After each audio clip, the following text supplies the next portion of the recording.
Hello, ladies and gentlemen. Good day and welcome to the show. Listen, I'm glad to have you guys here on this June 4th, Thursday, June 4th, 2020. And welcome to the show. Now, listen, you guys watch my channel because I'm always a little bit ahead on everything. Well, I got some good news today for a change. I mean, most days it's always been, oh my goodness, I'm telling you, for over the last January, February, March, April, May, those months, we've been through the ringer. We've had a hard time of it, all of us. It's done a head job on us. It's made us. It's affected us. Each person has handled it, the situation that's happened over the past few months, a little bit differently. Each person has their own different way of handling the situation, but we've all felt the pressure, an amazing amount of pressure. Now, I'm always a little bit ahead. I'm telling you guys, things are starting to cool down a little bit. Finally. It looks like things are starting to normalize a little bit more. And this is a good sign, but, before you get all excited and say, whoopee, it's all over, the virus isn't gone yet. And, you know, we got to look ahead toward, the virus is on its way to disappearing. Like this summer, I think there's going to be very, very little bit of the virus. It's going to be mostly gone.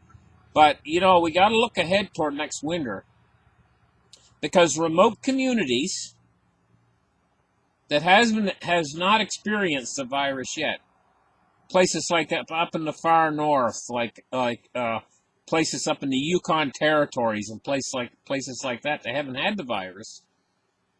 And, you know, it works its way slowly into these remote communities, where it can be working its way through the people in a remote community, and then later next winter, after all of the people that have had it in most of the southern hemisphere and in the places like North America and in Europe and stuff, a lot of people have had it already. After 8 or 10 months goes by, they might not be producing antibodies anymore, and so the virus could resurge next winter. So we got to watch out for that. But it would probably resurge from remote communities where the virus is able to survive in these remote communities, because it works its way into these remote communities slower. Anyway, so it could be a resurgence of it, probably maybe next winter. We got to watch out for that, you know. And, you know, the situation with the riots and stuff seems to be settling down a little bit now. They're going to charge those officers, and this seems to have settled things down a little bit. And so we might be moving into a period now coming up in the direct future where the world is a little bit calmer now. But we've been through a lot. But here's the thing, guys. The chances of war have picked up a lot. The probability of war now at this point, this summer, is much higher than it was last year. And it has a lot to do with the pressure that's been exerted on the world economy because of the virus. And this has picked up the pressure on countries like China. China is feeling a lot of pressure. Take a look at what happened last year. China was exporting products to the world, and right now China's running at 90% capacity. And, you know, they might have to drop back to 80% or 70% because the world's not buying their products. Like, this puts enormous pressure on China. It also puts enormous pressure on the United States right now. And these countries, they become wrathful. And this exacerbates the conditions needed to start wars to start. So being a little bit ahead of the curve on that, I'm telling you guys that the probability of war has went up.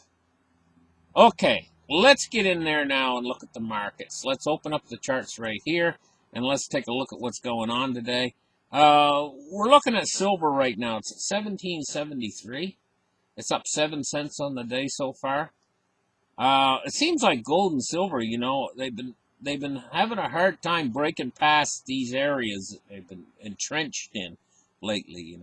With silver just under $18 and gold is having trouble staying above 1700. Well, let's take a look at gold today. 1717, and it's up $16.90 on the day. I think that pretty soon that gold and silver are going to break to new highs, and I think cryptocurrency is too. I think it's coming pretty soon. So hang in there, guys. With your gold, silver, and cryptocurrencies. Hang in there, because I think that the payday is coming. I think we're also heading toward inflation. As the economy's not going to go back to what it was back in 2019.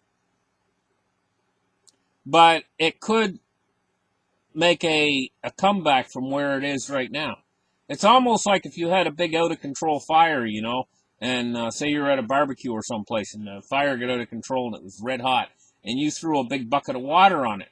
And you'd hear a lot of steam and everything else at first, and then what would happen if you left that fire alone? It would reignite and start to burn again, but it wouldn't get back up to the heat it was before you threw the water on it, because you've taken, and that's what's happened to the economy generally speaking, is this virus and everything that's happened in the past few months has been like a giant bucket of water falling on the economy.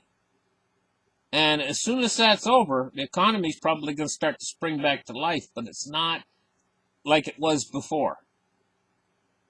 If you see what I'm saying. Anyway, 1717 for gold today. Now let's take a look at cryptocurrencies and see what it's doing. 276.6 billion. Let me refresh the page. Yeah, 276.6 billion, 64.9% Bitcoin dominance, and a Bitcoin price of 97.67. So it's creeping back up toward that $10,000 mark. I think for the third time. I think this is the third time it's going to test $10,000. It's coming up. It's heading toward 10,000 again. One of these times it's going to break through, I think, pretty soon. That's a big psychological barrier, though, for cryptocurrency. It's the $10,000 mark. Let's take a look at the Dow Jones today. She's down 71 points on the day, 26,198 today, down 71 points, or 0.27%. Boy, the Dow's had some run lately, I'll tell you. It's went from 18,000 to 26,000. Yeah, that's an 8,000 point climb. And so from its bottom down in here. I'm going to tell you, people that rode this up, they did all right on the Fed stimulus. But you got to understand something about this. You see this big drop in the market right here? That's the good, honest money coming out of the market, money people work for. You see this rise back up here? That's the fake money coming in to the market that people didn't work for, that was created by pushing a button. Okay? That's what it is.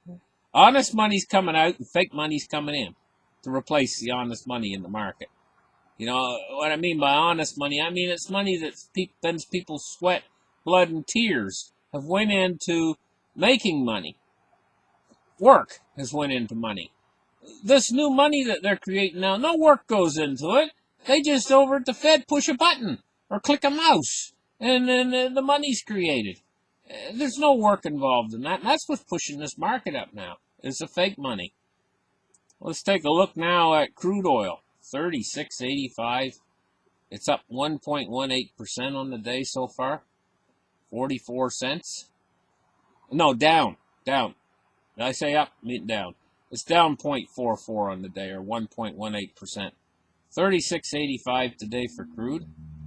I think why I said it was up was because I see the chart here. I see it moving up there on the chart. But no, it's down today.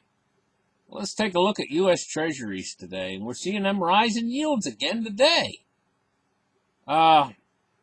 We're looking at treasury yields rising, especially on the long end of the yield curve. We're looking at the 30-year at 1.8, and the U.S. 10-year at 0.8, and the yields are rising again today. That's interesting. I gotta keep my eye on that. Okay, let's take a look at the U.S. dollar index. You see the dollar falling today, 96.77. I find this very interesting, the fact that the dollar's falling when they're printing euros like crazy. They're moving the bar up for how much stimulus they're doing in Europe. I think they said like over $1 trillion stimulus. I think 1.35 trillion they moved it up to. From what was it, 600 billion or 800 billion, and now they've moved it up to 1.35 trillion, I think it is, the amount of stimulus on the euro. And with all of that, the dollar is falling. Because the dollar is priced mostly against the euro. The euro should be the one that's falling with them printing that many euros. That's just absolutely absurd. Okay, listen, guys. Like and subscribe. Give me a thumbs up. And we'll catch you guys in the next show. Bye-bye.